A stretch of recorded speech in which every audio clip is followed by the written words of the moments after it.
குளத்தூருக்கு போன மு.க. ஸ்டாலின் அவர்கள் அங்க வேட்பு மனுவை தாக்கல் பண்ணி முடிச்சாங்க.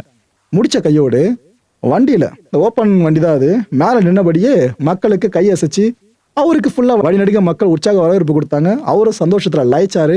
மக்கள் கிட்ட கான்பிடண்டா திமுக தான் ஓட்டுன்ற மாதிரி பல விஷயம் சொல்லிட்டு இருந்தாரு. பிரச்சாரத்தை ஆரம்பிச்சிட்டாரு. சிஎம் அவர்கள் அபிஷியலா பிரச்சாரத்தை ஆரம்பிச்சாச்சு. அவர் பேசின முக்கியமான விஷயம், தமிழ்நாட்டோட உரிமைகள் இருக்குல்ல, இதை காத்தே ஆகணும். இதுக்காக தான் டெல்லியோடு நாம போராடுறோம். இதுக்கான தேர்தல் தான் இந்த தேர்தல்னு ஒரு மெகா விஷயத்த அங்க போட்டு உடைச்சாப்ல. இது வரைக்கும் இல்லாத அளவுக்கு மக்கள் ஆதரவு திமுக இந்த முறை அமோகமா இருக்கிறதாவும் அவர் அங்க சொல்லியிருந்தாரு.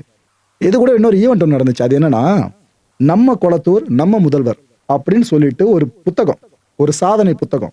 அதாவது இந்த 5 வருஷத்துல திமுக இந்த குளத்தூர் தொகுதியில என்னென்ன நல்ல விஷயங்கள் செய்யப்பட்டிருக்கு, சாதிக்கப்பட்டிருக்கு, 186 பக்கங்களை கொண்ட அந்த புத்தகத்தையும் இங்க வெளியிட்டு இருந்தாங்க. சோ வேட்புமனு தாக்கல் பண்ண அன்னைக்கே தமிழ்நாட்டுல பிரச்சார களம் எப்படி சூடு பிடிச்சிருக்குல்ல. அடுத்த வருஷத்தை சொல்றேன், இன்னும் ஹைலைட். குளத்தூர்ல முதல்வர்கள் இருந்தாங்களா, இன்னொரு பக்கம் பேரலா பாத்தீங்கன்னா விஜய் அவர் முதலமைச்சர் அவர்கள் தொகுதிக்கு விஜய் அவர்கள் வந்தாரா பிரச்சாரம் பண்றதுக்கு.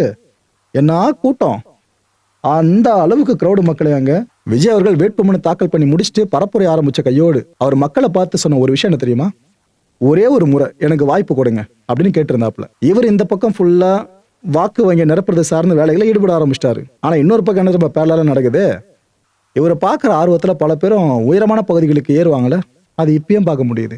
மரங்கள்ல பசங்க பல பேர் ஏறி இருக்காங்க கையில ஹெல்மெட் வச்சுக்கிட்டு. இன்னொரு பக்கம் மின் கம்பு மேல ஏறி நிக்கிறாங்க. இதை நான் சொன்னாக்கா எங்களுக்கு தெரியாம ப்ரோன்னு சில பேர் ஆரம்பிப்பீங்க. உங்க உயிரை பத்தி உங்களுக்கே கவலை இல்லைனா நான் எது கவலை பண்ணும், எப்படியோ போய் தொலைங்க. ஆனா கூட்டம் குறையல மக்களே. இவ்வளோ தரப்பு ஒரு பக்கம் நெகட்டிவா சில விஷயம் நடந்தாலும் கூட்டம் அங்க குறையவே இல்லை. ஒரு நிதர்சனத்தை சொல்லட்டுமா, காசு கொடுத்து கூட்டத்தை சேர்க்கறது வேற, அதுதான் நம்ம அரசியல பெருசா பார்த்துருக்கோம். இது வரைக்கும் பழகின விஷயமும் அதுதான்.